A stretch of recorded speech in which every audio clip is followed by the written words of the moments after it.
All right. It says you're live, Matt. It says I'm alive. That's good because I feel like I'm alive.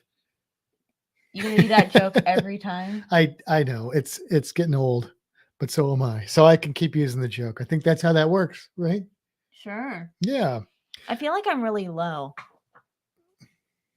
I Now mean, I you feel do. really high. You look. I mean, you're lower than me. Look how much short. You're not that shorter than me in real life. I know, but don't I look like real short? You do look short. But now I feel really high.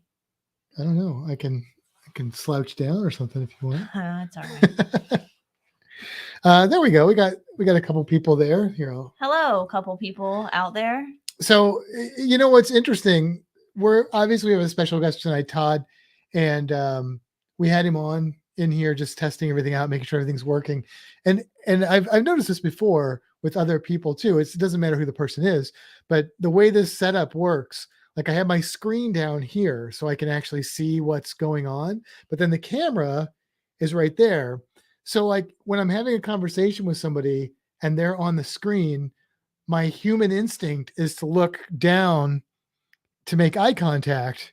But if I do that, I'm actually not making eye contact. It's very awkward. It's kind of like I'm like, oh, I'm staring at the screen, which or at the eye at their, like polite conversation. Usually, you look at a person. I actually find the majority of the podcast when we're doing it, my face is actually at my computer, and then I look up once in a while and I'm like, but I'm always like reading the comments and stuff. Right. Yeah. Well, that's the other thing. You got to read the comments and everything. I try to remember to look at the camera, but I know I do the same thing quite a bit. Speaking of comments. Hey. Hello, Meg, Sean, Tony, Mama Sandy. Is that it? Did I get everyone? You know what I love about that? So we've got Meg, we've got Sean and Alana, we've got Tony, we've got my mom. They all said hi in a completely different way. Like Meg's like, hey, y'all. And Sean or Alana's like, g'day, folks. And Tony's like, hello, guys. And my mom's like, hi, kids. Like that, like they not only, it's just not just words. I can literally hear them all saying those words. Like, it's a good use of vocabulary is all I'm saying. And there's Kevin Counts. Let's party and get funky with these people, dog nabbit. That's right. That's right. So we're going to have Todd Blount on, and he's going to talk about his recent cruise that was pretty epic. Not on the Epic, but it was the same cruise line. Is there an Epic? Yeah. There's an Epic? Norwegian Epic. Well, he didn't go on the Norwegian That's right. ship. I keep thinking it. I know I even did the screen art with a princess, but for some reason, I keep thinking he was on a Norwegian cruise. Matt I don't know. asked me like 12 times in like 10 minutes what ship Todd was on. It's the Sky Princess. Oh, now you know. I've known the whole time. I'm just testing you. Oh, yeah. That's what I do. I'm an educator. Are you? My beard's growing back in for now. Every time I shave my beard and then it grows back in, it gets grayer and grayer. I didn't notice that you were getting fuzzy again. You didn't? I mean, I think it happens so gradual that I just kind of get used to it. I mean, I grow a beard pretty fast, I think, but I don't know. I think I like that, like it's short though. Like I don't it's think you need to get length. it like all. I think this is a good length. Yeah, I like this length. Problem is my skin is so dry that normal people have trouble with dry beards. Yeah. But I'm like exponentially worse. So and then the whole like water in your mask thing. But yeah, I don't know. Yeah. So week 2 of our new background. I'm very excited. Every time I look at the screen and I see our background behind us, I'm like, wow, that looks so good. We're like real now. Like I've never felt like it looked good before. Like it was kind of cool. We had stuff. It was okay. But yeah. Tony, I have used beard oil. It does help, but not enough for me. I am too extreme. But here's my other problem with beard oil is that I can't help but do this. Like I'm a beard toucher, if Tony, if you were here, I'd be touching your beard. No, that's not true. But here's the thing.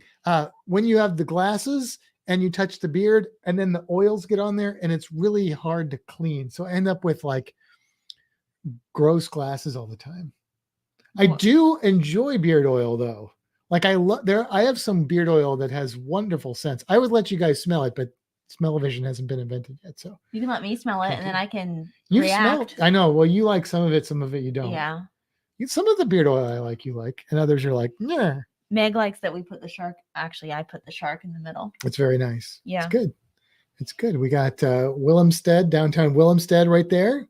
Ooh, ooh. I got to get my, there we go. And then all the ships on sticks. You can see the whale tails up there too. Yeah. We got our casita. What are they?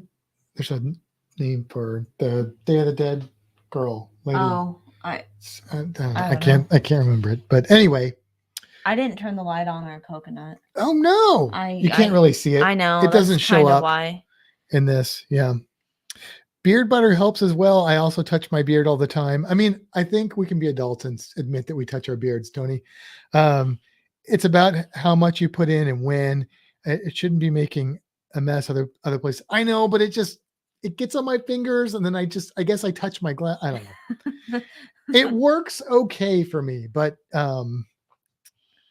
not 100%. I don't think I'll ever get tired of people saying the background looks great. So thank you and keep it up. Well, and honestly, like I think we'll like change it up every now and then. Put some different things up there. Yeah, move some stuff around. Like we've got some cool stuff that we can turn it into a game. Oh, yeah. Like what's different? Yeah. Maybe we'll do that after we've had this for a couple weeks or something. I've actually got. Well, I didn't put the dice over there. Mm-hmm. Yeah. Ooh, grab that bird.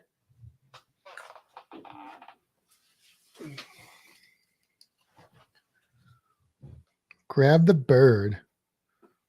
There. Now everybody's complimenting the background. Are you proud of yourself? I am. Put some Easter eggs back there. Meg, are you talking about literal Easter eggs? Or are you saying like Easter eggs like you see in like a movie or video game Easter eggs?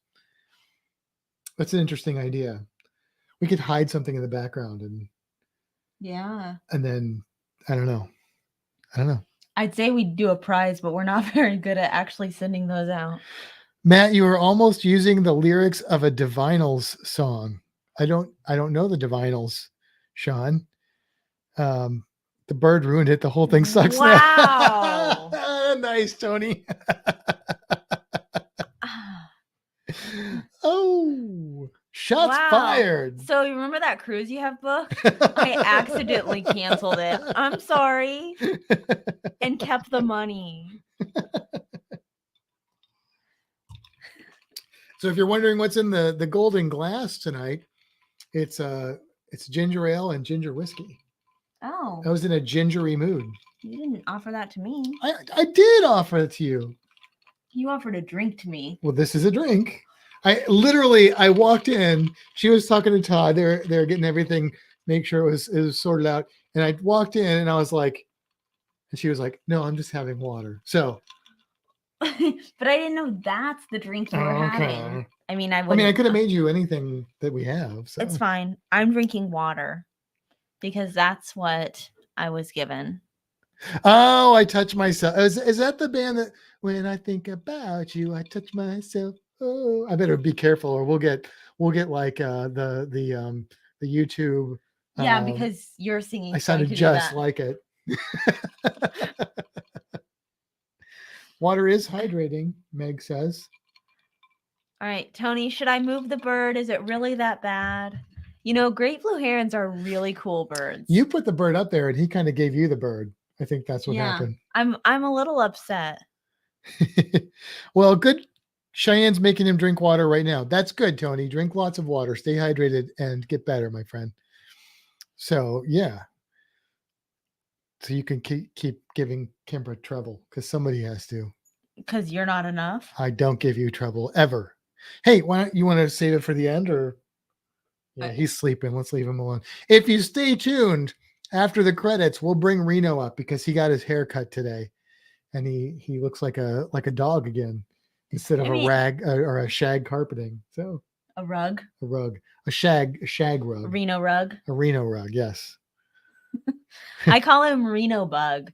And the other day, Matt was in the other room. What was it? Dolphins game. Mm-hmm. And Matt calls Reno his dolphin's buddy, and Reno was like sitting on the floor, and he's like, "You're supposed to be my buddy. Instead, you're on the floor like a rug." So his name became Reno Rug for the rest of that day. He makes a good rug.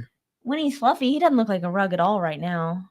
Look, Tony says, I forget we can do that. Oh. He was totally kidding. Looks great. Thanks. How about that? Hey, special shout out to Sean from Down Under Cruisers. He actually came to work with me this week.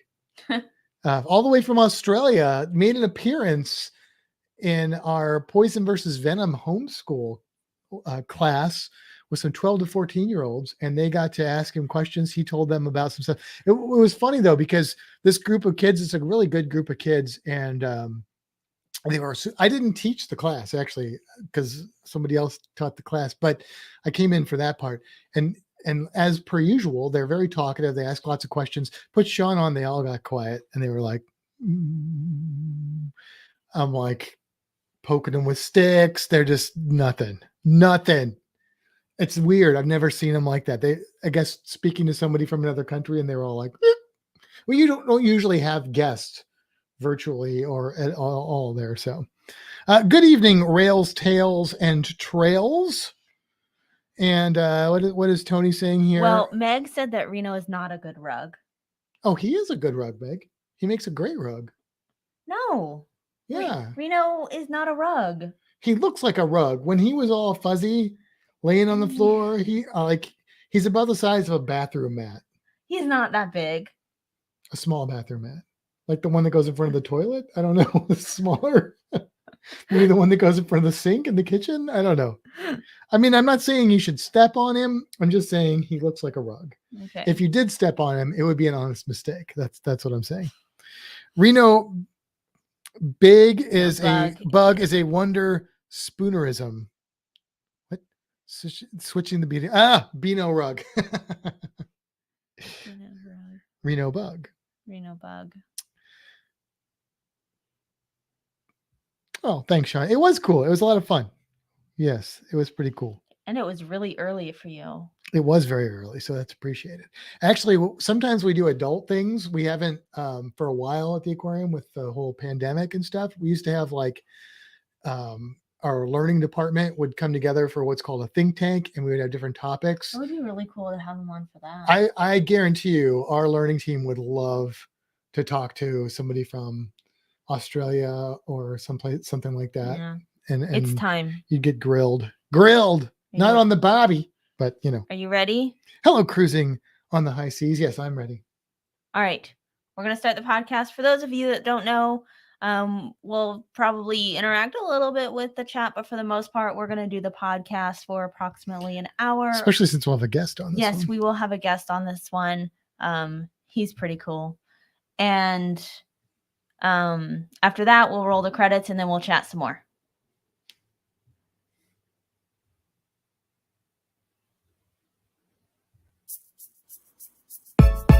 Come with me, we're going on a fantastic cruise. Pick your destination with news, tips, and reviews.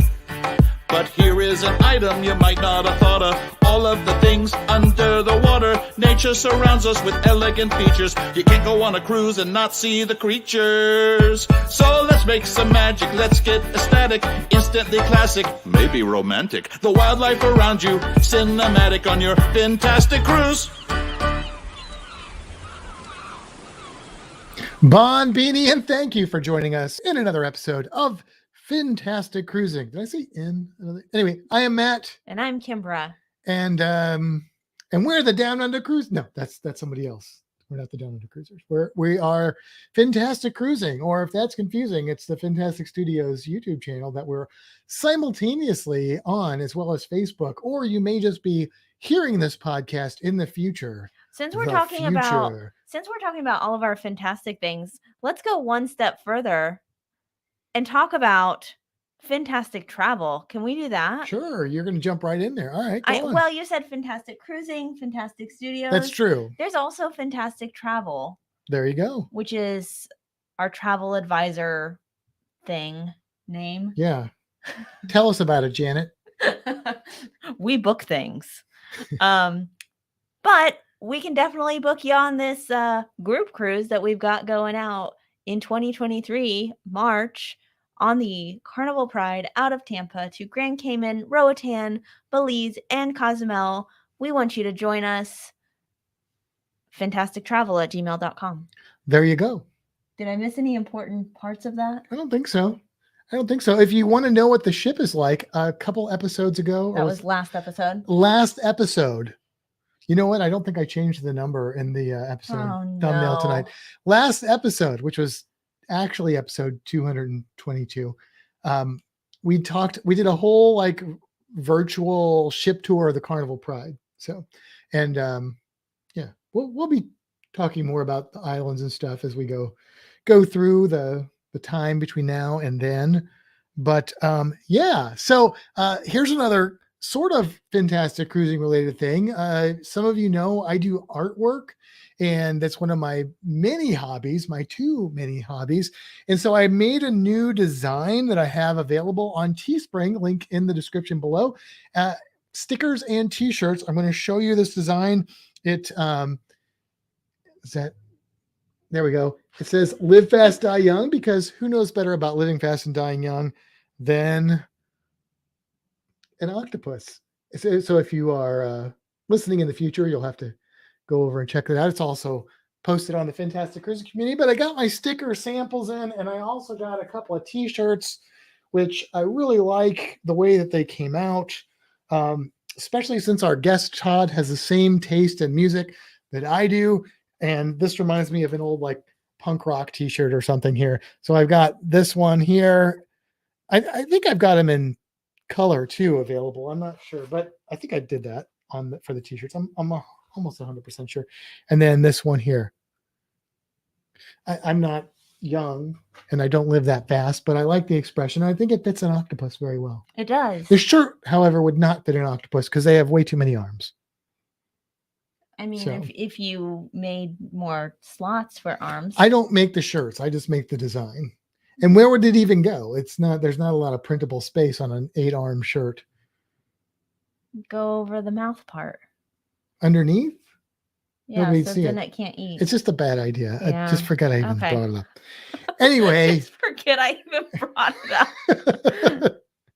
If you're an octopus, do not order these shirts. That's what I'm telling you. Just don't. Besides, I mean, it takes probably a couple weeks to get them, and you only live a couple years. So that's like a huge percentage of your life right there that you're waiting on this shirt. All right, I'm done. What are we talking about here? Todd says that is a great Circle Jerk song. That's right. See, Live Fast, Die Young is. It's funny. I put it on Teespring and I put that as the title of the shirt, and I got like all these errors, and then realized that they were basically telling me that I wasn't allowed to use that. And I'm like, Live Fast, Die Young is like copyrighted. It's like trademarked. No, just Live Fast is apparently something that is. So you can't use those two words together on Teespring in any combination, or they will. So it's called Rock Octopus, right? Rock Octopus. Should have named it Rocktopus. I might have. You didn't. No. Okay. But that was a good idea. I know. Okay. All righty then. So, shall we get started then with our guest? Sure. Bring him on board. Introduce him first or introduce him while he's here? I don't care. All right. Let's just bring him in. Welcome aboard, Todd. How's it going? Can you hear me? It's going well. So Todd is well known throughout the cruising community. You'll see him poking around here quite a bit. He's become he's one of those people that listen to the podcast as part of our cruising community as well, that we just kind of feel that connection to. There are a lot of people like that, but Todd definitely stands out. He's got the 3D. Well, I was gonna say before you go, one of the things that I really like about Todd is he's the reason I have a 3D printer. She was trying for a long time, and Todd finally convinced me. He sent us some really cool 3D prints, which we featured on this podcast in the past. And I was like, oh, wow, this is cool. Okay. All right. Okay. Let's do it. And we haven't looked back since. So there you go. But now we could have brought you on just to talk about 3D printing, but we didn't because it's not really a 3D printing podcast. Although maybe we should make one. I would totally be down for that. But it is a cruising podcast. And Todd, you have been on 3 cruises since cruising started back up. Is that correct? Yep. We were on the Mardi Gras for the group cruise for Lolita, and then we got off right after that. We got a sea, Divina, and did another 4-day. So we've done those, and then we just did the Princess. So cool. So you've not only have you been on 3 cruises, you've been on 3 cruise lines. Then essentially, I mean, Princess and Carnival are sort of the same, but not really. Not really. No. Yeah. No, it was So and the Mardi Gras carnivals, you've been on 2. I can't. Yeah. Yep. 2 or 3. Yeah, we're primarily a Royal Caribbean family, but we did try these. So yeah, and the Princess was amazing. We had a good time. So, but I'll get into that here. So so we originally were going to go to Australia back in 2018. We had planned for the 2020 to go to Australia. Of course, that got taken away. And this is with my kids. My daughter was graduating from college, and my son was graduating from high school. So we thought it'd be a good family trip. And then the event happened, and which stopped everything. And then we were looking at Hawaii, but Hawaii didn't kind of pan out. So then we decided to do a Caribbean cruise.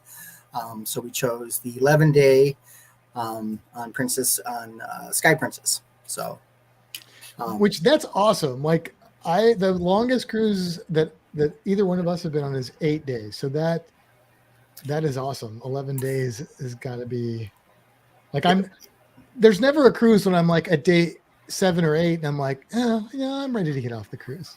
Like, I would always take a few more days. Now my kids were getting close to that though. So, but yeah. So, do you want me to go into what we went to and what we did, or how do you? Well, let's start with this. So it's the Sky Princess. Yep. Which is it size-wise, what would you compare it to in the Carnival? It's actually comparable, I would think, to Navigator, because I think it's both of them are about 134,000 gross tons. I'm really into ships when I watch, so they're about that same size as far as gross tonnage. So they're pretty comparable, but I think that they have the Sky has about the same levels and everything, but maybe a little bit higher. So okay. So was this your first time on a Princess, or have you been? Yes, absolutely. No, we've never done a Princess. So it was really great. Yeah. So. Those of you that don't know this, Princess Cruises is kind of the upgrade of Carnival Cruise Corporation. So Royal Caribbean has Celebrity and Carnival has Princess. So it's a higher scale cruise line. Did they have the Medallion on your cruise? Yes, and that was amazing too. Because I'm actually into technology. See, I got a lot of technical stuff, but I was so into that. So that the Medallion was incredible. I mean, as far as when you get on the ship, going into your room, I actually made a video where it went dark here again. Where you'd walk up, and as you got close to the door, it would recognize you, and the door would open up, and it would actually pick up so if my wife didn't have her Medallion, it would just pick up mine, and the door would unlock, and you could just unlock the door and go in. So that was amazing. And then of course, you order stuff anywhere on the ship and they know where you're at. So, me and my son are arguing about that, but he thinks it was done by the phone, tracking on the phone. And I think it's still by the Medallion, but we're both on debate on that. So, next time you'll have to leave the phone and but you can't order the stuff without the phone. So they got you there. Okay. Yeah. So, I mean, he's technical too. So we both were getting into these big discussions about what we could do and what we couldn't do with the Medallion. So I am going to take it apart, obviously, to see what's inside of it. But either way, it works, which is cool. Like we were on Virgin and they had the Bracelet, not quite as sophisticated as the Medallion, though, I don't think, but similar. And we really did enjoy that bit of technology for our cruise as well. It's just so much. I know that, like Kimbra's nostalgic about the cars, which I get, but it's just so much more convenient. I don't have to worry about it falling out of my swimsuit pockets when I'm in the pool or something like that. It just works really well.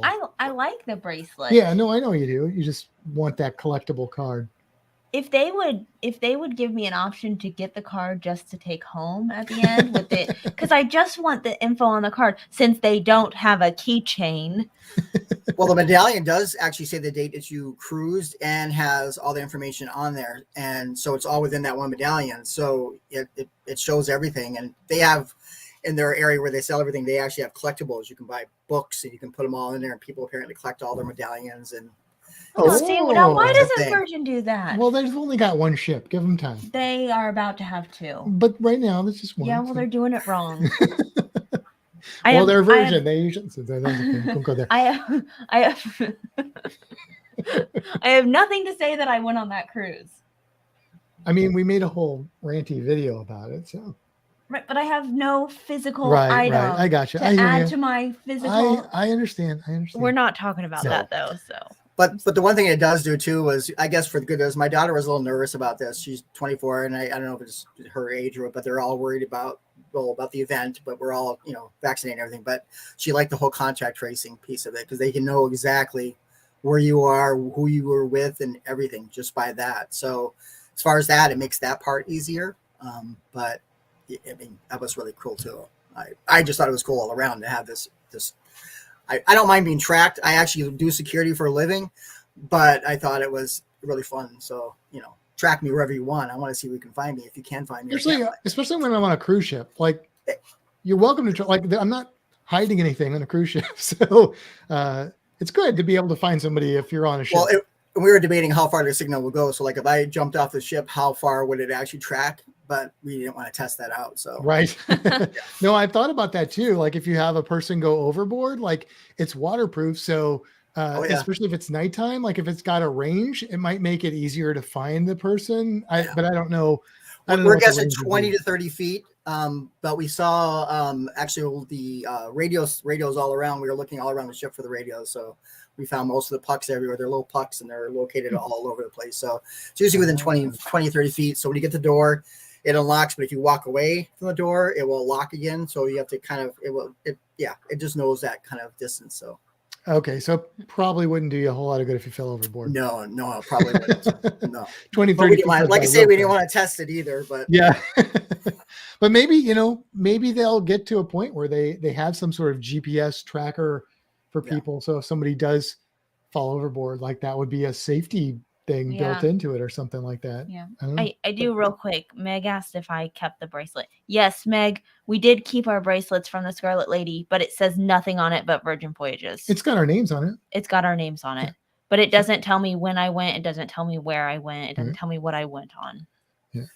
Yeah. So it seemed like a waste though without having all the information on it, because like each time I have to get a new one, but that's okay too. I mean I guess we collect them.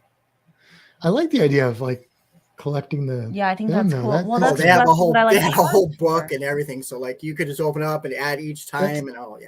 See, that's good. That's good thinking. That's good marketing on there. Oh, definitely. So okay, so was your ship at a lower capacity than a normal sailing? Yeah, I didn't ask, but at the end, people were actually saying I was on the Sky Princess group, and I guess we had 1,600 people, which was, I think it's supposed to hold 4,000 or something, 3,000 something. Sorry, my light keeps going. Okay, so that's pretty limited. I know cruises have gotten a little bit more careful again in the last few weeks with everything, but that can change your experience quite dramatically, usually in the positive is what I've noticed. But what was kind of sad, I mean, I do like having less people, but I do feel bad for the crew because they don't get quite as much that's true. The money. Basically, it's like we just gave them we gave the steward a tip at the end, and it was only a $50 tip. And he's like, you don't know how much this helps us, this is amazing. And I'm like, that's not very much money. Okay. Thanks. But yeah. There's a good public service announcement there. If you are fortunate enough to be able to cruise right now, that is something to consider. That I hadn't really thought about that, but give a little extra if you can. And if you're going on a cruise right now, you probably got a pretty good deal on it. So you might have a little bit of extra pocket change. Throw it the way of some of the people that work on that ship, and a little bit of money for us can go a long way for a lot of people in this world. And I did give them towel animals. I actually made large ones for each one of them, so including our waiters, so they all got large gigantic towel animals. Oh, cool. That's awesome. That is really cool. All right, so 11-day cruise. Yeah. You hit a lot of ports, like 5 or 6 ports. 6. Yeah. 6. So we started out the first day. Well, of course, was just getting on the ship and going, and got to hear when you leave, they do the Love Boat theme, which is amazing. You had to record that the whole time. And we mainly ate at the main diner, but the main reason for that is that I hate the term foodie because it really doesn't mean a lot of people take it as though you eat a lot. I had bariatric surgery, so I can't eat very much. So we have a tendency not to want to waste, spend money on some of the specialty restaurants. So we mainly ate there, which actually was amazing. So, but our first day was at Princess K. And so what we tried to do was create a bubble because my daughter was worried. So we rented one of their cabanas in the adult area, which we didn't have to really because we were the only people there. Like in that area, there was like one other couple way down that had another cabana. The cabana included like 2 floating floaters. It came with the chairs, came with a welcome drink, towels, that kind of stuff. But it was a way for us to kind of keep away from everybody, but still go, kind of visit everything. That island was pretty fun.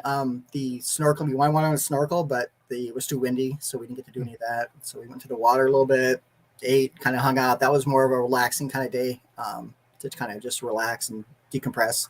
So those kind of private islands or private island experiences in some cases are usually perfect for that. Like there's just no stress, just chill out, have a nice relaxing day.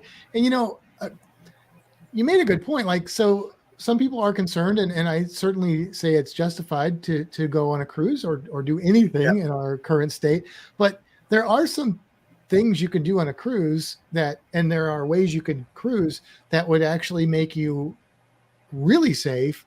Like, first of all, of course, people are pretty much always vaccinated now on cruises, but like you can socially distance. Like I feel like the non-cruising population has this impression of cruising like all these people crammed in the space, but that's not the reality of cruising. Even in normal times, there's like a loud motorcycle going by right now. Hopefully that doesn't come through. I totally agree with that. I mean, and my daughter figured out real quickly that we had a lot of room. I mean, even on the ship, we had several places where we were separated from people, so she was fine with that.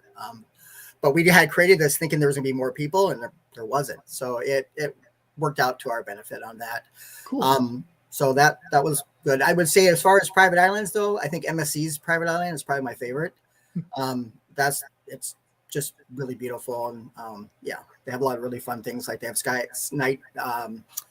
You can do stargazing at night, and they have an excursion for that, and they have that big tower and that kind of stuff. But Princess K was pretty fun. So cool. So I have a question back at embarkation day. How was the muster drill on Princess? Oh yeah. Oh, so that one was all on the TV set. You had to go through and watch it on TV, and then you went down and you just had to check in with your station real quick and leave, and it was pretty quick. It was really fast. So, but yeah, you had to watch it on the TV and kind of go. Was it similar to the Mardi Gras? Yeah. Yep. Okay. Similar kind of thing. Which was great. That muster was great. So easy. Yeah, no, I definitely like the new e-mustard or whatever they want to call them now, but I definitely think that's a better way to go. So yeah, instead of being standing on top of everybody, and I don't mind the hot standing out there. Everybody's like, oh, it's so hot and crowded, but when you live in Minnesota and like tomorrow it's gonna be -9, I don't mind hot weather at all. Right. So what was your next port after Princess K? So we had a sea day on the second day, which we did. We hadn't done all this stuff before. We went to the crafts. We watched a movie. I will say the one thing amazing on Princess is the movie nights where they have all the they put cushions out there and they have the popcorn and the whole thing. So we did that pretty much almost every night we could. But the sea day we pretty much walked around everywhere, and I mean top to bottom, went to the gym, all that kind of stuff. The third day we were at St. Thomas and we went to Coral World. Which was really nice. I grew up in LA, so I was around, we had SeaWorld and Marineland and all that kind of thing. So I was kind of wondering if it was going to be set up nicely, and it looked like it might be dingy, but it turned out to really actually be a decent place. I was really surprised. They had that little dome that you can walk out to, and it actually has we can go down, and I think I sent you a picture of the one creature down there, but you can walk around this whole dome down below, and it's just like being in an aquarium, which is great for my wife because she doesn't know how to swim.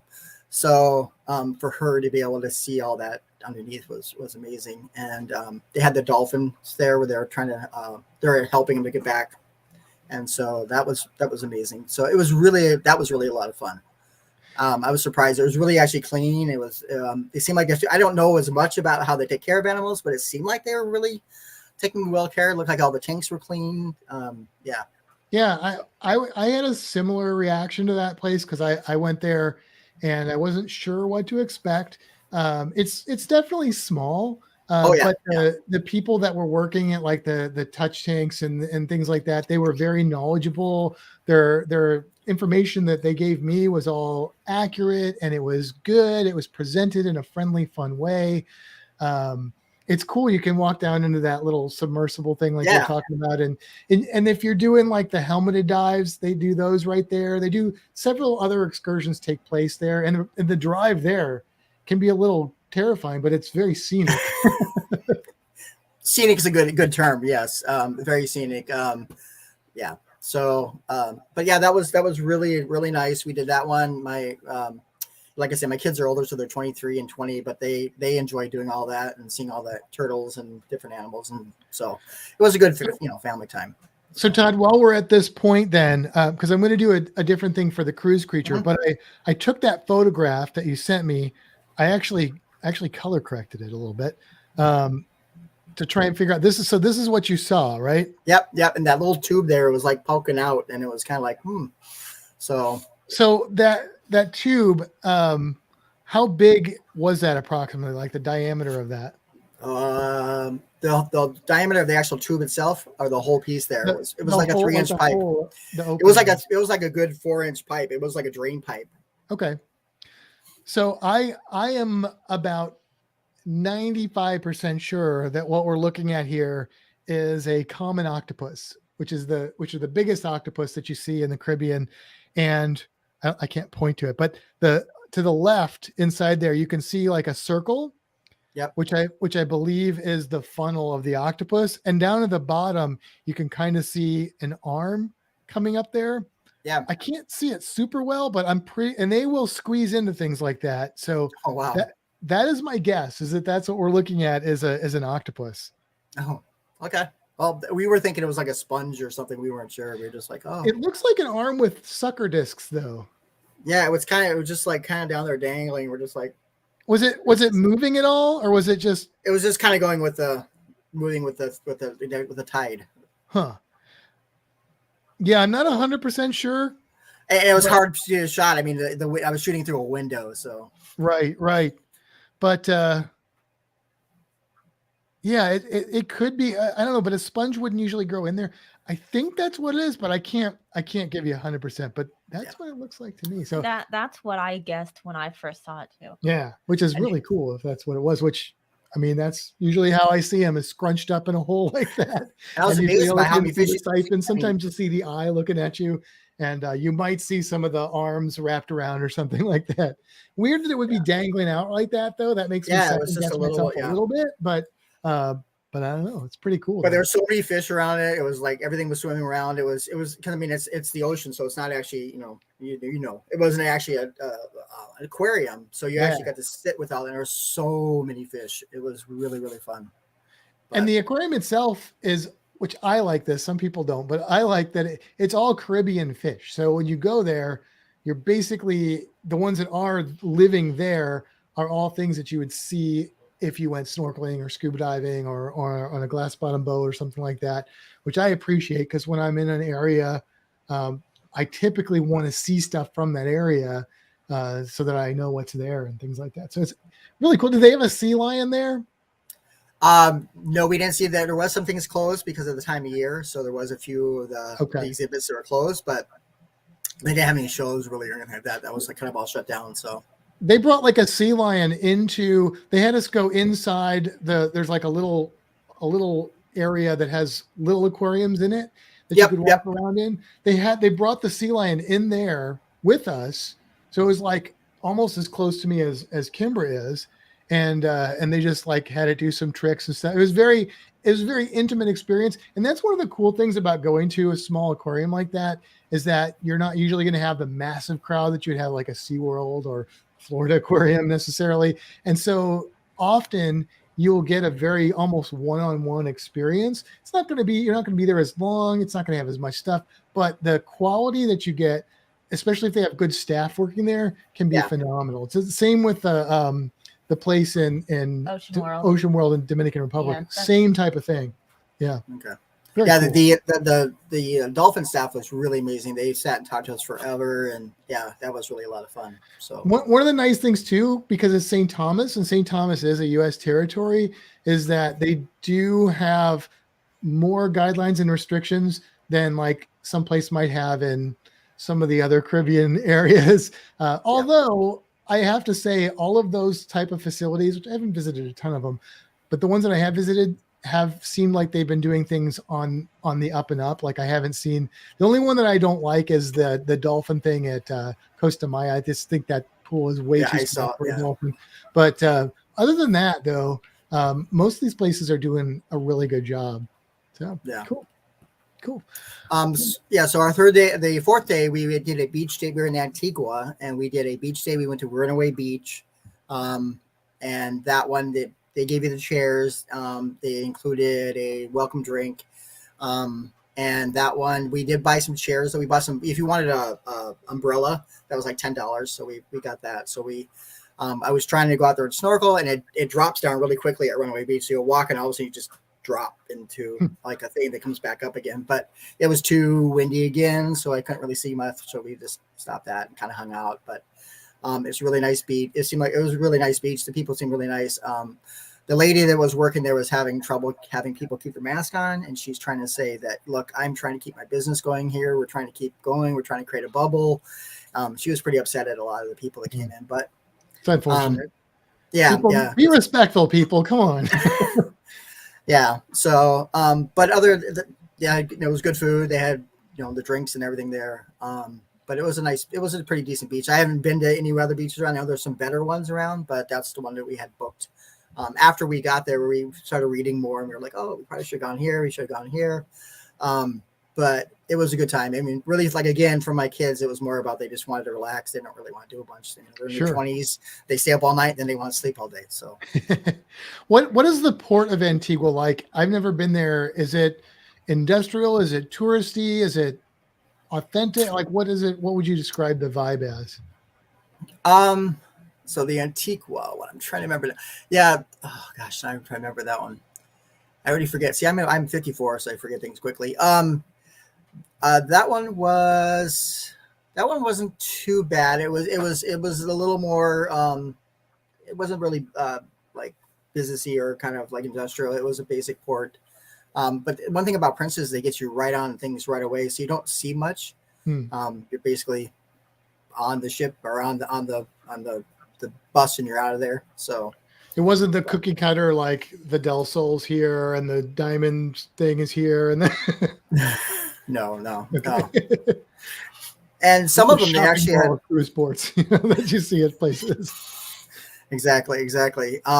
Like the Dominica one, that was the next day we went to Dominica, and that one they had blocked everything off, so you couldn't really walk out. They had like the what do you call it, where the big storage things been, so you couldn't even walk out of that whole area. So that one though was a whale watching day. So that one we actually the boat was there right smack off the ship, so we got off and basically just got on the boat and went. But when we went shopping, it was all within that little area. Okay. So you had to stay in that little area.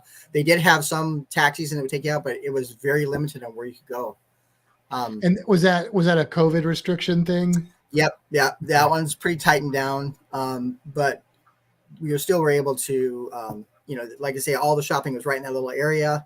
But they did have some cabs taken out. They actually had a little train that would take the people out too, but they were really tight about who went out of how went out, left that area. So, yeah. So tell me more about this whale watching thing, because that's cool. Like when I think of whale watching, I think, Alaska, maybe Northeast. Yep. I don't think Caribbean. I know they're there. I know that's a thing, but you're the only person I know of that, I mean, I'm sure other people have done whale excursions, but the first I've heard of it. So was it like a Zodiac boat that you got into, like a big inflatable? No. kind of thing? It was actually more like I guess they call them houseboats here. It's more like a where you consider it had everybody sitting out, and it was actually open, and pontoon boat. That's what I was trying to think of. Okay, yeah, So it's kind of almost like that.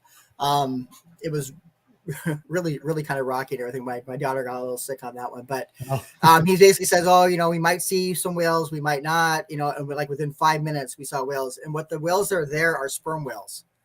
So wow. Okay, yeah, that just made it even cooler. Yeah. So, and we right away saw the whales, and he would actually know exactly when they were going, like they start arching, and he'd go, get your cameras ready. You're going to see a tail. And sure enough, the tail went up. And I've got tons of photos of that. I can send you a video. I think I posted a video at one point on one of the pages out there. But I saw on your Facebook page a little snippet of it. Yep. And the tail goes up, and so we kept seeing them all the time. He said looked like there was a baby there too, and she was feeding it. So he said if he got closer, we could have seen it. Apparently they dropped the milk or whatever, and then the baby whales come and get it. And he was trying to explain some of that, but it was really interesting. So we saw that, and as soon as those whales went away, they did their quick dive, because they eventually will dive down for like 20 minutes, and you can tell when they go down. We moved to another spot, and there was more whales.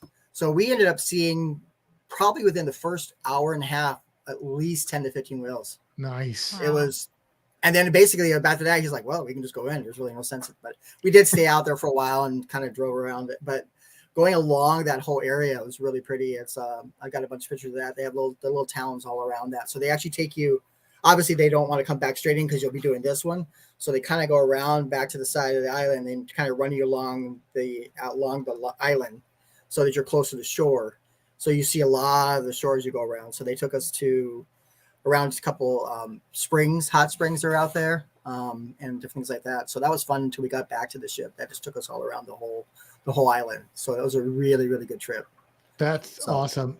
I had no idea that there was even such a thing as a sperm whale watching trip. Like it's always, minke whales or right whales or stuff like that. I think I've never seen a whale in person, so that's like high on my list of things I'd like to do. But honestly, there's a lot of other animals that probably would go above that. But when you throw sperm whale into it, that immediately shoots back up to the top, because those are just the coolest whales, I think. And he kept doing there she blows, and you see the whale blow up, and you're like, that's where I come from. Okay, I get it. Great.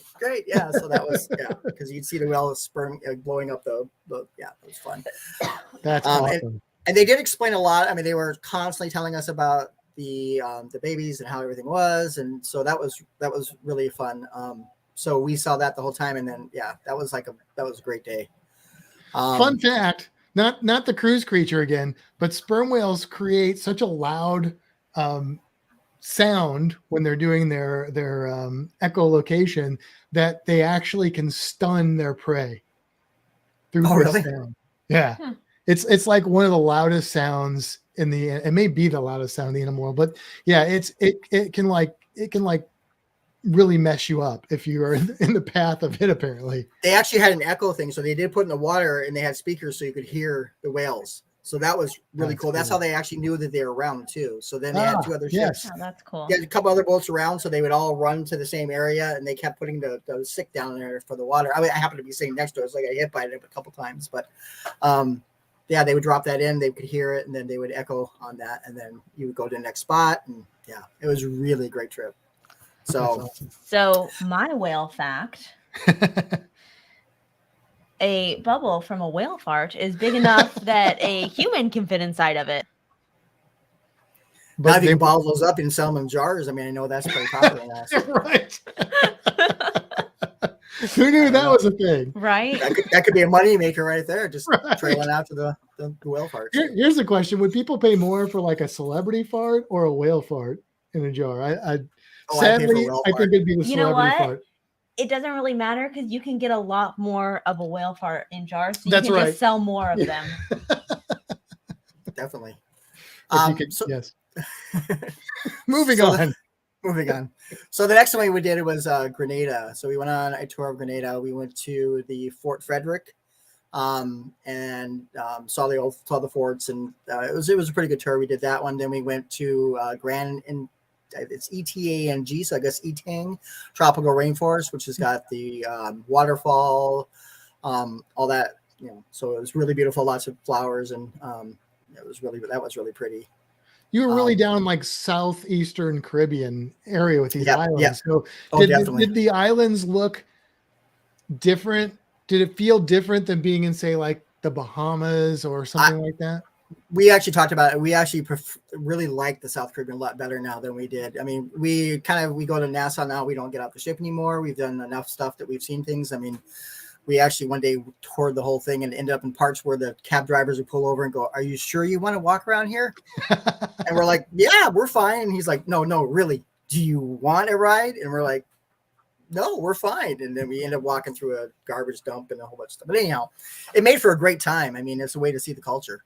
So it was, So this was a lot. I think these are a lot. Seemed like there's a little more money on some of these islands, especially when you get to like Aruba. Mm-hmm. But the next one we went to was out on that Grenada, though. We heard a lot, they talked about the invasion of the United States and things like that. The last part of that tour was we went to Rosemount Plantation, which is they grow cocoa, they grow ginger, they grow saffron, they grow all these different things, which is saffron to them is actually turmeric, but they call it saffron. Right.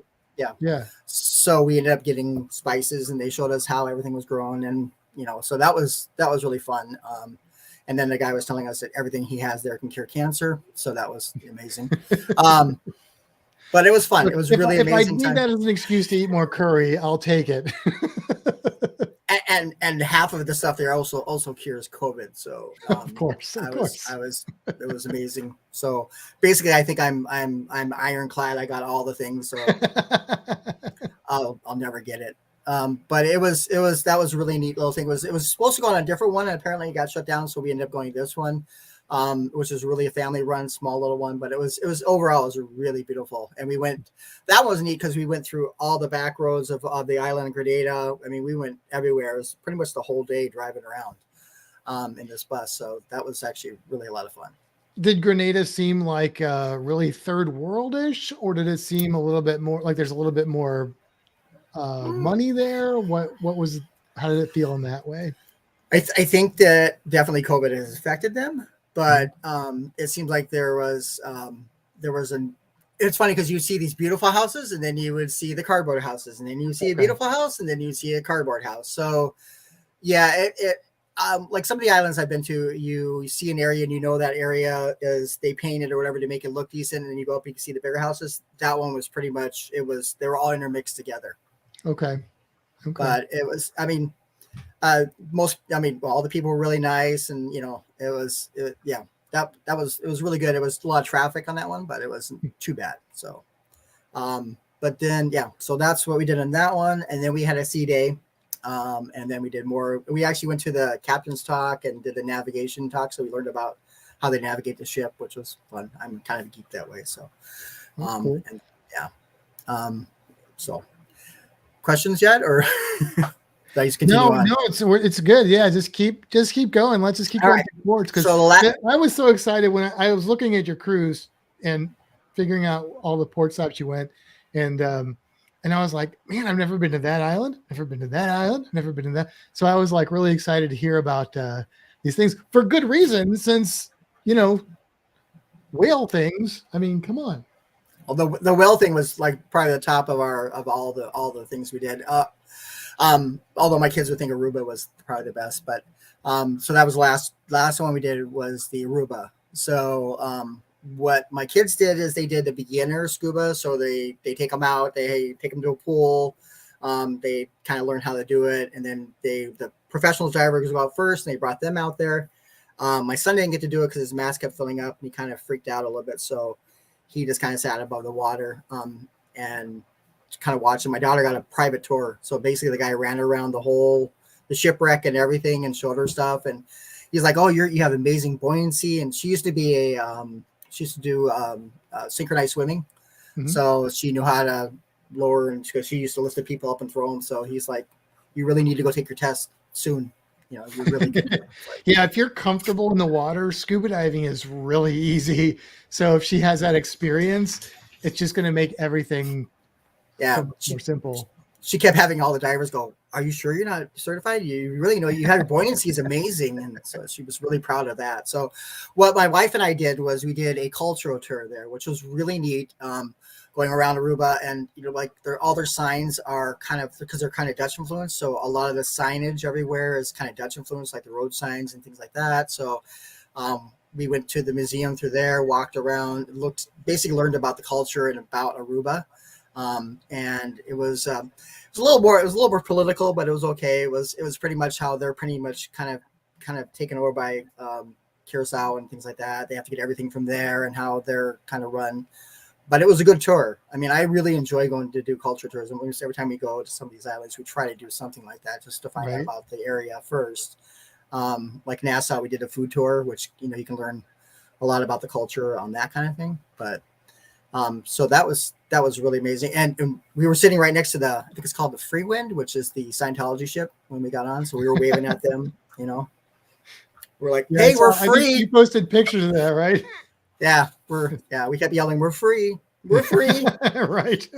But it was good. So that was Aruba is beautiful. It's really built, like we were told by a couple of people that it's even built up over the whole, COVID time. If you looked out from the ship, all you saw was new buildings being built like crazy. Like hotels are just popping up everywhere. So they are just constantly growing. So, but it's still a really pretty city, and my kids will love to go back there. So that was probably one of their highlights, was the Aruba on top of the whale one. But yeah, Aruba is definitely high up on the list of our favorite islands, and maybe your favorite because you haven't been. Well, what do you Curacao like? Curacao, you like Curacao better?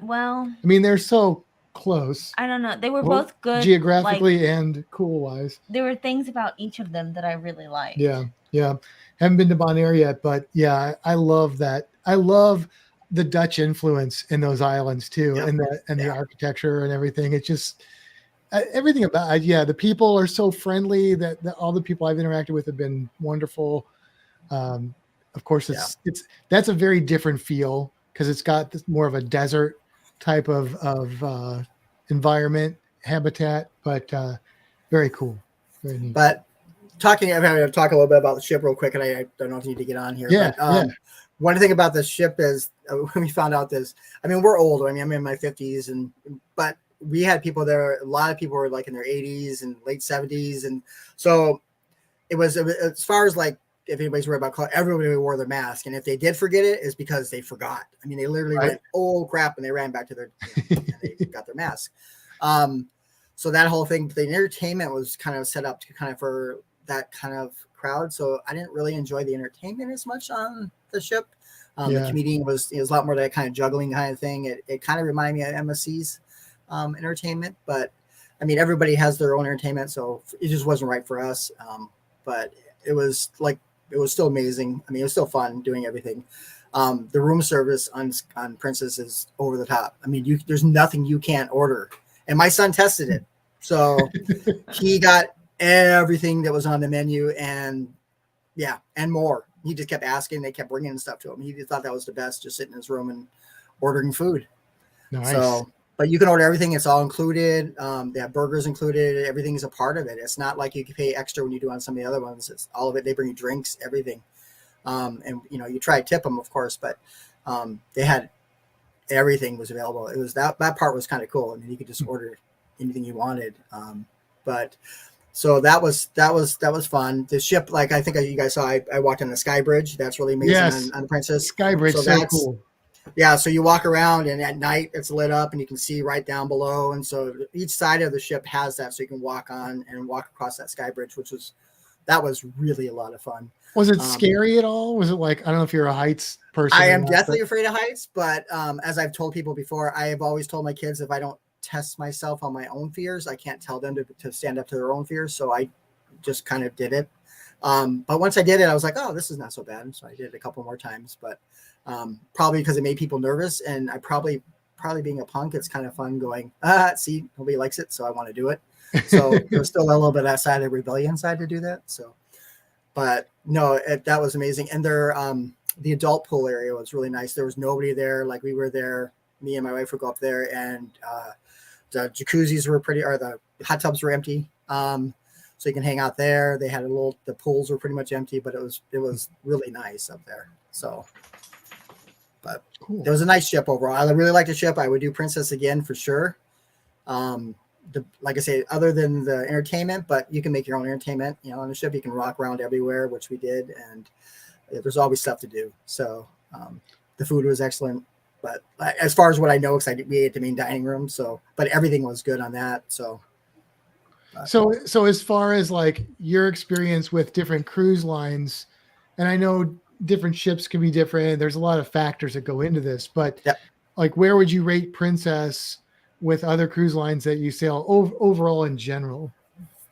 So Princess, I would definitely say is kind of the upper tier for sure. I think it's definitely got that feel. I mean, like I say, at the excursions, you walk out the door right there. There's always somebody there to take care of you. There's always, they're really catering to, I mean, every time we stand up, someone was there, which we found out later that we had too many people on the ship, and they were moving some of them over to the Emerald because we had a lot of staff that were standing around.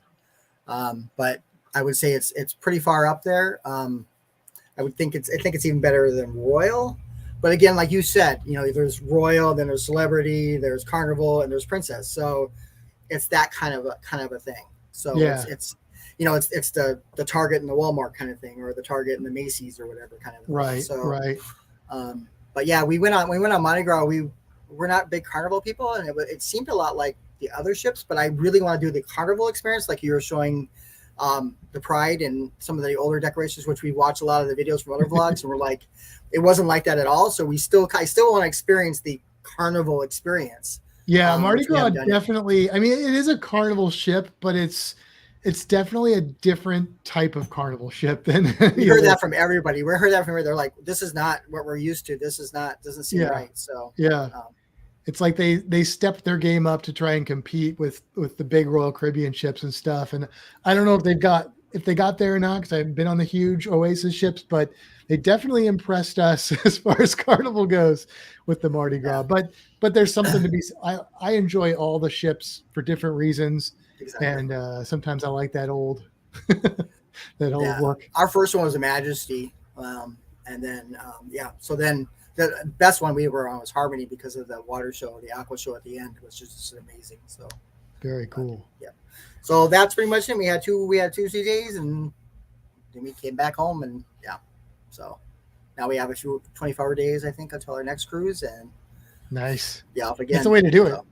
Well, then we're done though until spring and summer, because I think I told you guys I do gardening and everything else, so I'll be busy. But we're looking at doing a Canada trip in August. So gotcha. Yep. Cool. Well, whenever we have a guest on, we like to ask them to suggest a cruise creature when we can, and you gave us a cruise creature, so let's do the cruise creature segment.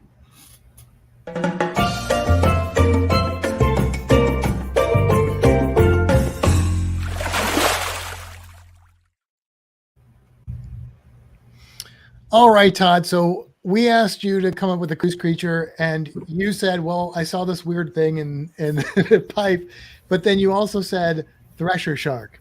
And I was actually a little bit surprised we haven't done the thresher shark. We covered them a little bit in our shark episodes, but so I said, well, let's do that then. And it's really, you would think at first, maybe it's a shark that you would never see cruising, but actually where you were would be a great place to see thresher sharks. Now, your odds of seeing them might not be as good as seeing other creatures, but they do come into places, especially places that have that big drop off. So they're usually more open water, but they'll come in over like places that have a narrow continental shelf, or and some species will even come into shallow water on occasion. They're usually more at the surface at night. There are actually 3 species of thresher sharks. That was my only fact. That was your only fact?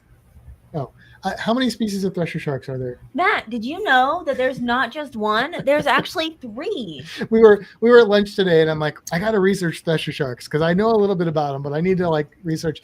And we were discussing how many there were, and I'm like, I know there's at least 2.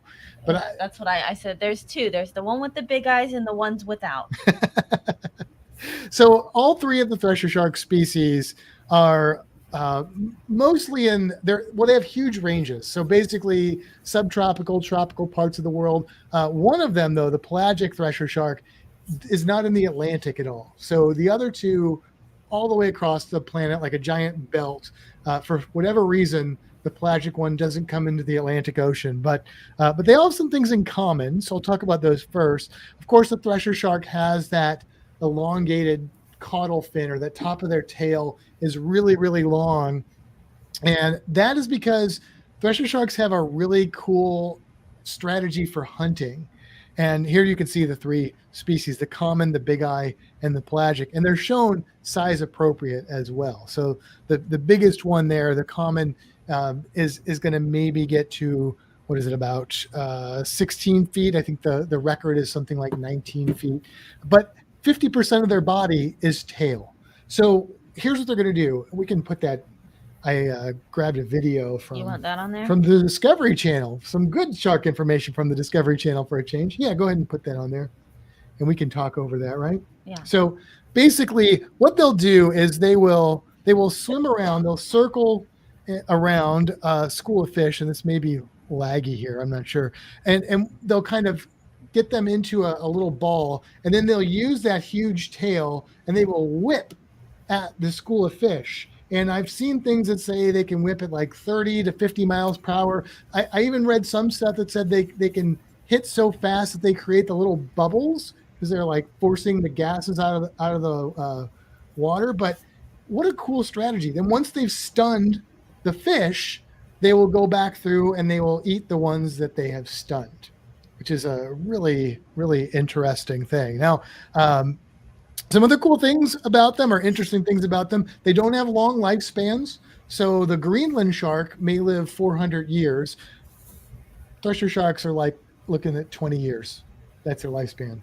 Oh. So they're kind of like live fast, die young a little bit. Not as much as a cephalopod, but there you can see it. Muncha.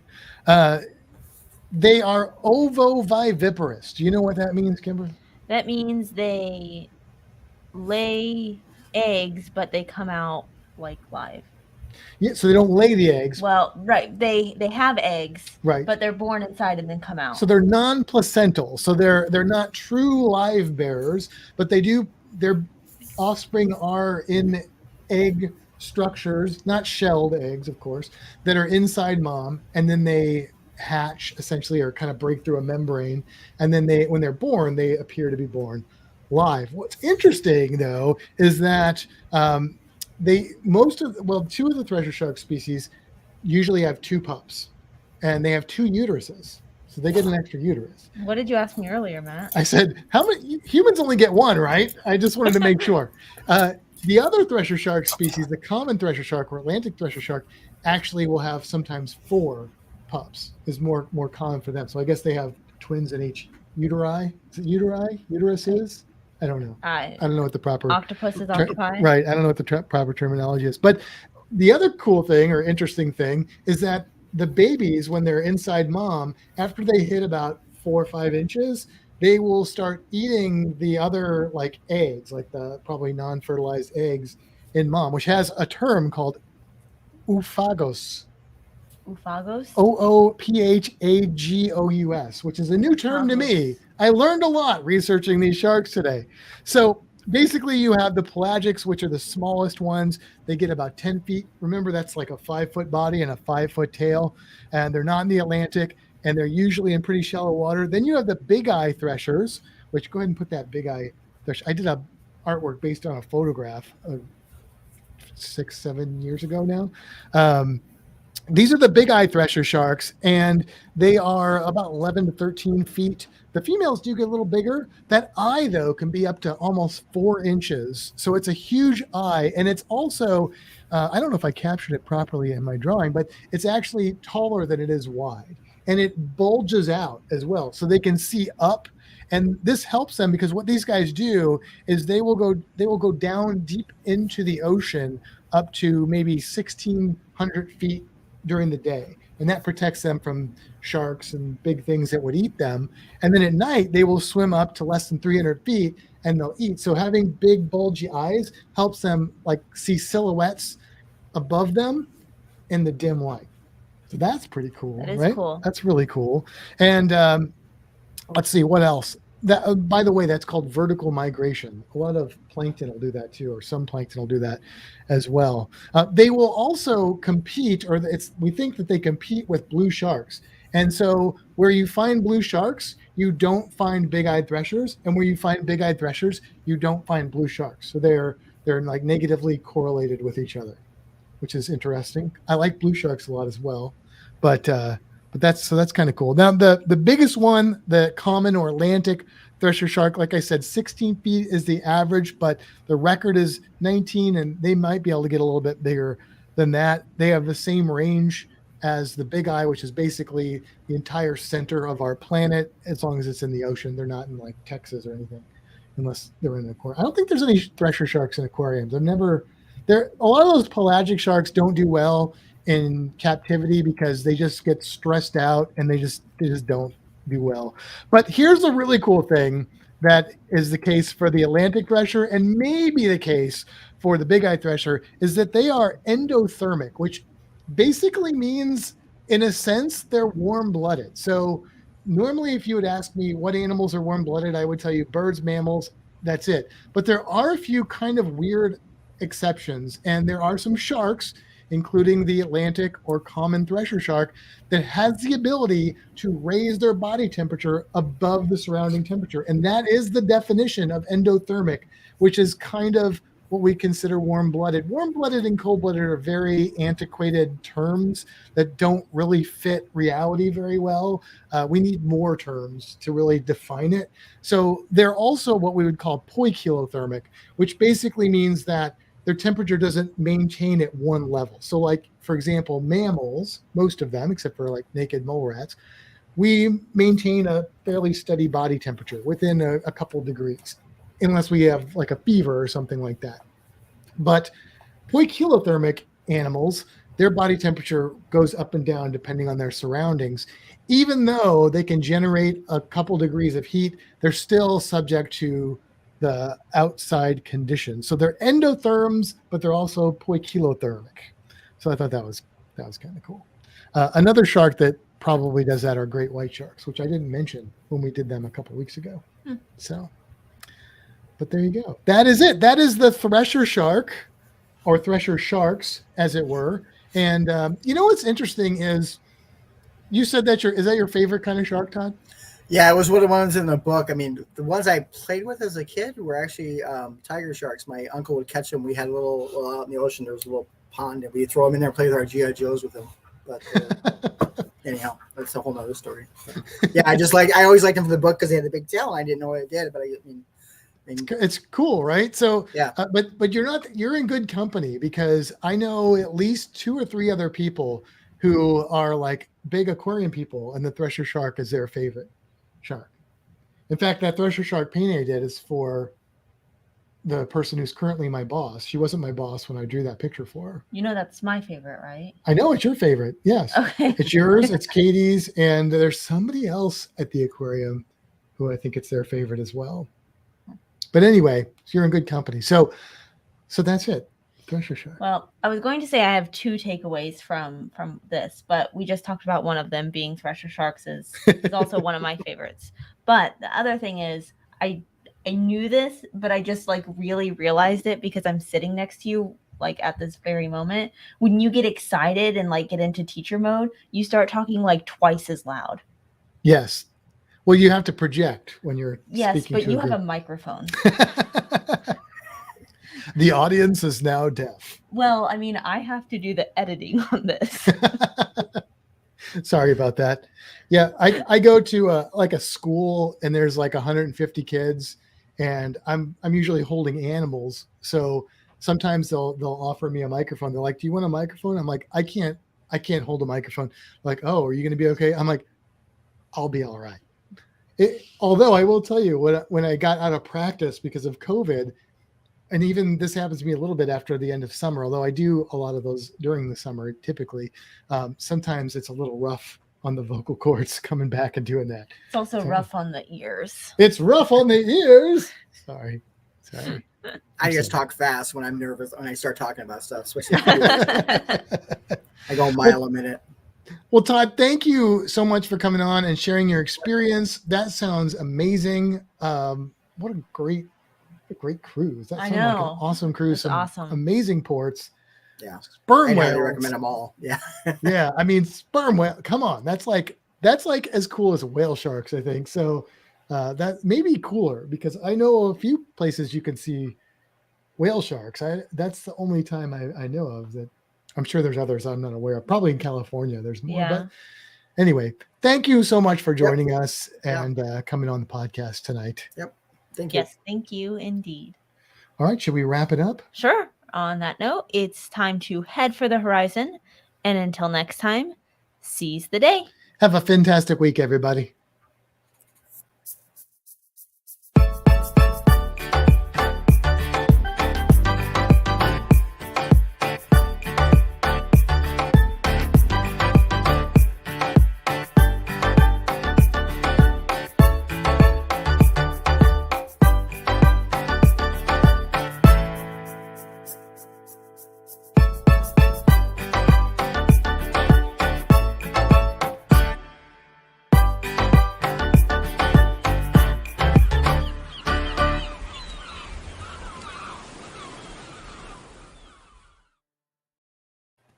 And we're back.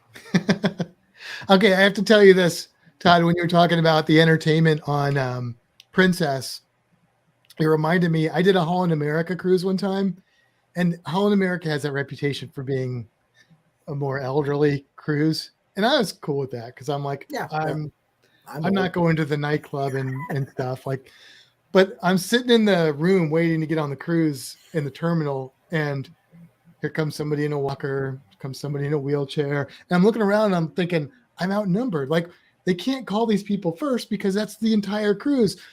But it was fine. It was funny, though, because things would happen. Like, you'd walk around that ship, and this was a full ship or full-ish ship. 9 o'clock. You go through the nightclubs, the bars, empty, crickets, but they were still open. But the thing that reminded me of that is that the entertainment and the entertainment director were skewed towards I feel like a 20-something audience, or at least a 30-something audience.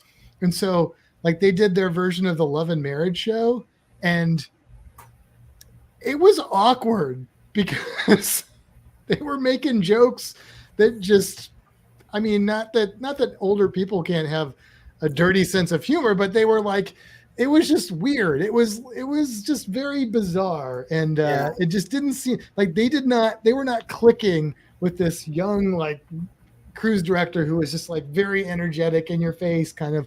It was just kind of funny. Reminded me of that. Yes, the humor, the one when we watched was a magician who was also a comedian. So the jokes were like, it was like watching a Follies from the 1950s. So the jokes were just really, really like lame, but people around me were laughing, and I'm just going, "Are you kidding me? I tell these dad jokes all the time." I mean, it was pretty interesting that way. And then, of course, like you said, 9 o'clock they go, because they announce, well, we have this open, and everybody be grumbling. They go, are you, who's going to do this? And they're all going, we're going to bed, kind of thing. And you're like, oh, okay. So yeah, you'd walk around at night and there'd be nobody around. Like the movie thing was pretty much empty most of the time. So I mean, it's kind of, and I'll admit, like on cruises, I am very sleepy in the evening on cruises, but still, it's like I want other people to be having fun, even if I go to sleep. I just feel like something feels wrong if like the ship shuts down at 9 o'clock. It just doesn't. There's something wrong with that to me. So, but it's alive at 6 a.m. I can tell you that. Our neighbor was awake all the time, bright and early, and the door was opening and closing on the balcony door all the time. So interesting. Yeah, Very cool. So. All right, let's do our long pause here.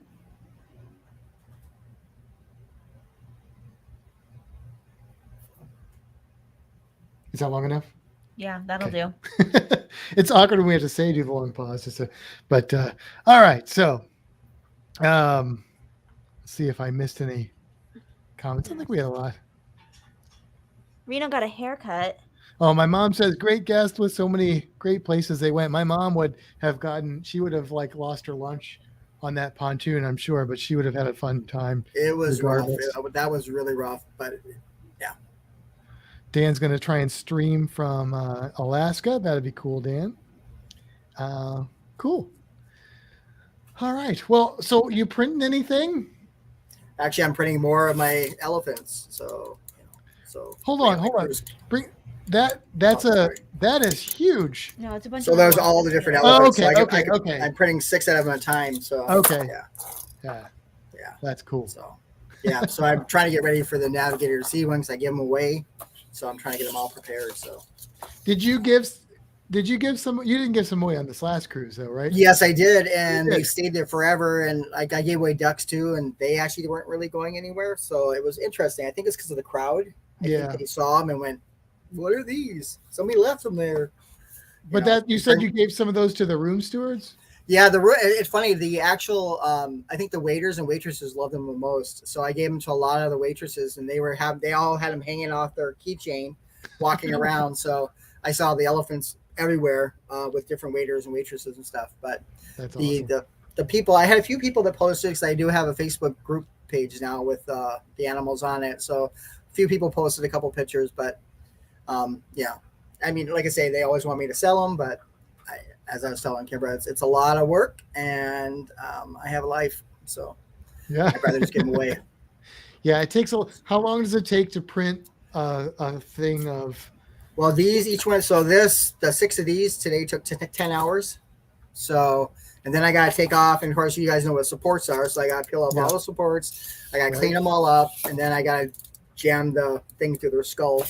And so, all that kind of work and stuff. I mean, it gets to the point where how much do you charge? $15, $20 for one. I mean, which is unreal for a keychain, and then plus shipping. I mean, unless I could get a cast made, which I looked into that, and it's about $5 to $10 to have a cast made. Yeah. So, then you got to find a place to actually print them, and it's too much work for me. Yeah. I'd rather sit and play my bass, so.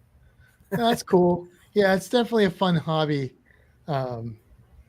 Thank you for opening that door to us, because we've enjoyed it quite a bit. I'm surprised you have the resin in the house, though, because I understand the resin has a strong smell to it. So it's not that bad. We were concerned about that. We watched like tons and tons of YouTube videos. Some of them were like, it's horrible, and other people were like, this resin's fine. So we made sure to get a resin that people had reviewed as being low odor.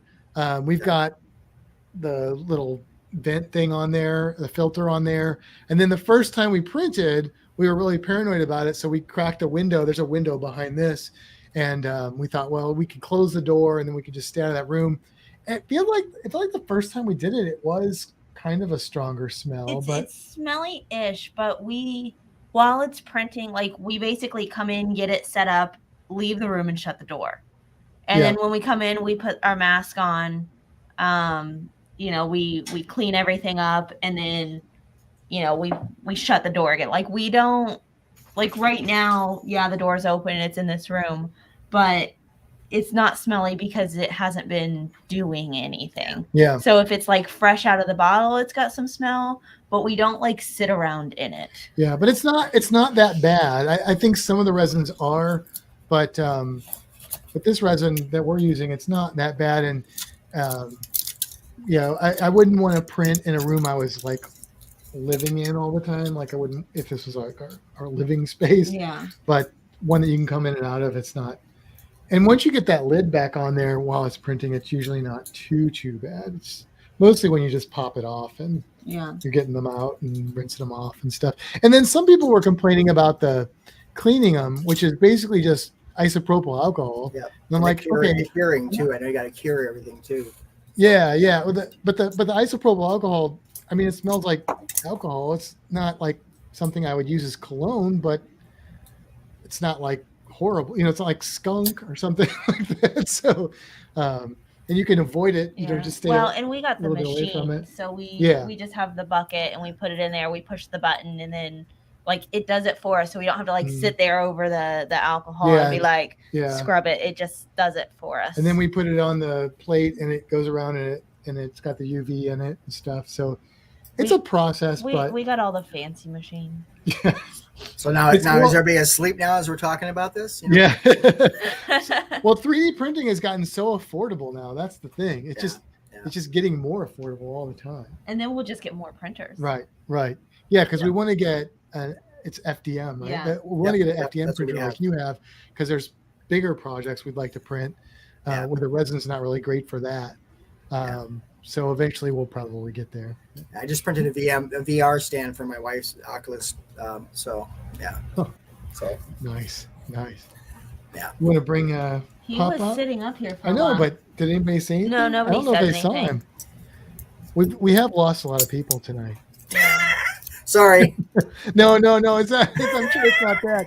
It's just I think it just we didn't put the thing out till late. It was like usually I can pull that off at like lunch or something like that, but it's a busy day. It's been I a was telling my big- wife I can't stand to hear my voice, so I was like, I don't know how other people are going to put up with it. So No, you did great. I think it was very interesting and engaging for people, and I learned a lot. So pretty Except cool. I forgot the ports. I don't know why I forgot. Like when I get off the ship, I remember some of them, but all I remember is I think when you have kids and you have family, and as a dad or whatever, all you want to do is get everybody to the spot, so you don't really Right? watch too much stuff. But yeah, because we just get on the bus and we were gone, and it was like, oh, okay. So, but Dominica stood out because they would not let us go anywhere. That was really weird. But Yeah, that's we got to get interesting. off every port. We never got shut down or anything. People are like, "Oh, you had no COVID. You're lucky." I don't know if we had COVID. They don't announce it. They don't tell you anything.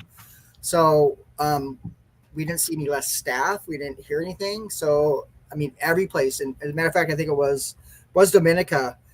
We were supposed to actually Tinder, and we ended up porting. He actually knew somebody. And if you ever go on Sky, the captain of that ship is amazing. He's really funny. I mean, he even says his biggest influence was Captain Stubing. That's why he actually is with Princess, and he just makes jokes all the time. He's always like pranking the cruise directors and stuff. So he was telling us all about those. It's like pranks.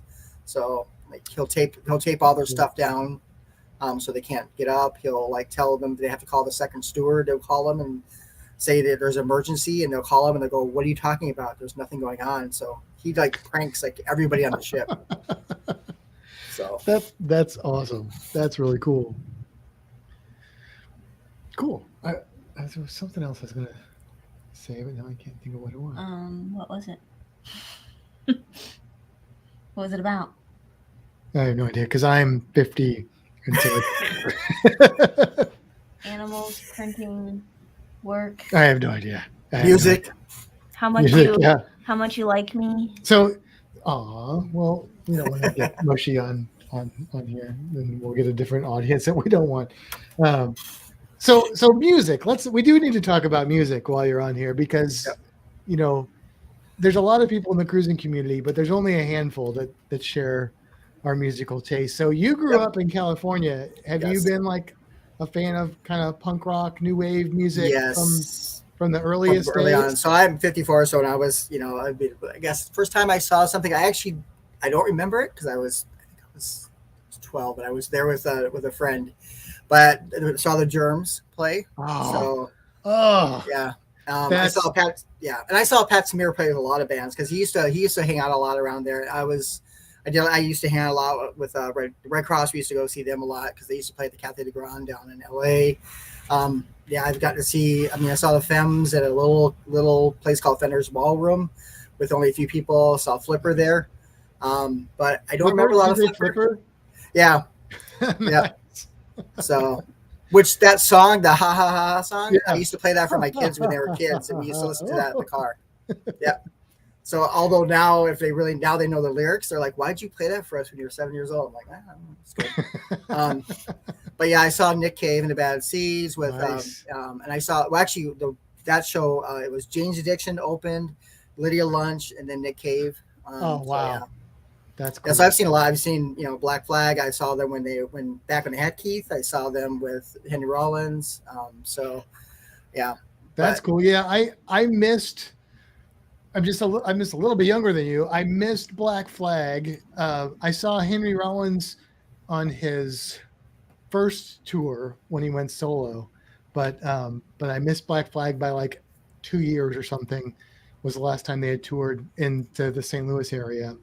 I've seen the Turtle Jerks though, and Keith Morris with Off. I've seen them like 4 or 5 times. The bass player Steve McDonald is from Red Cross, so right. I knew there was a connection there between those two bands. Yep. Yeah. I have a story with Henry Rollins. He actually was going to beat the tar out of me and a friend because we were at that Jane's Addiction show, and when Nick Cave was coming out, we were just teenagers, so we were like having fun, goofing off and stuff. And he turned around and told us to knock it off. He beat the crap out of us, and so stood up and he's doing his Henry Rollins and threats and stuff. So yeah. Right. First time I saw him, he was at a little place called Bernard's Pub. It was this little bitty punk rock club that in the middle of like just horrible neighborhood in St. Louis. And so you'd go and all the punk kids would be like hanging out outside. And normally the band would be inside, just a tiny little venue. And we went to see Henry Rollins, and he's out there just shorts. I don't remember if he had a T-shirt on, because usually he didn't. And he's just sitting there against the wall, hanging out. And we're all like, that's Henry Rollins over there. Yeah, I know. Go talk to him. I'm not going to go talk to him. He'll kick my ass. Did you see down there? Kevin actually said that he saw the Vandals at the Cuckoo's Nest. That's a really cool club. That was an old club too, but yeah. So, yeah. But yeah, cool. No, I grew up with all that and got this. I mean, because I was in a band called the Plug and Drug, and we used to play with a lot of different people. We played. We probably haven't heard them. We call them Imperial Butt Wizards. So we have, and the Residents actually. We opened up. There was the Imperial Buzzers, the Residents, which I don't know if you've heard of the Residents, but they're from 1973. They started. They used to wear the big eyeballs. Before they used to wear different ones. The eyeball got stolen, so then they wore a skull. They actually had their own record company called Ralph Records. It's a really interesting story. Look up Ralph Records and look up the Residents, because the Residents, it's called Crypto Corporation. It's really a neat story, but you'll see like Primus is really into Residents. They kind of started that whole like kind of avant-garde kind of movement, and I've seen them several times. They're really good. So cool. Yeah, but okay. Yep, and I still play at bass, so. I was going to say, I thought you played bass. I think you talked about that. I play with older guys, and we play blues songs, so I play bluesy for about 35 minutes while the guitar players all go around and do solos, and I fall asleep playing, so. Yeah, so nobody wants to play, Live Fast, Die Young, so. Yeah. Right. That's cool. Yeah. All right. You got anything else? No, I have no idea what you just talked about for like the last 5 minutes. Neither does the majority of the audience. They're like, I don't know. In there Kevin Counts is still in there. Oh yeah, okay, yeah. You said Kevin Counts. Yes, yeah, yes. Kevin. I was going to say Kevin Counts is the other person that's in the that's basically in the cruising community that I know likes that music. Although Dan does too, because he's talking about Bad Religion, Dropkick Murphy. I knew he liked Dropkick Murphys. He's mentioned that before. So. There's a few of us out there. Well, Liz Breen too. Liz Breen likes all the punk rock music. She's one of our people. So, all right. Well, we're going to go ahead and sign off. Todd, thank you again. It was really nice meeting you and talking to you, like actually verbally for once. Yeah. And look forward to hanging out with you in person on our groove cruise. There you go. That would be a lot of fun. Sorry, I drove everybody away. I was, but so. All right. Thank you again, guys, for asking me. So yeah. We're going to sign off. Everybody else, thank you for joining us. Go and watch Down Under Cruisers. They're already been on for 21 minutes, so go check them out, and we will see you guys. I don't know if we're going to. Well, maybe we'll try and do this. We'll try and do it next week, but it may be a little early because we're getting on an airplane next Saturday. At like 6 a.m. So I'm not sure we're going to do it Friday. We might be doing it like Thursday night or something like that. We'll try and figure that out. Anyway, until next time, everybody, have a good one. Bye. Bye.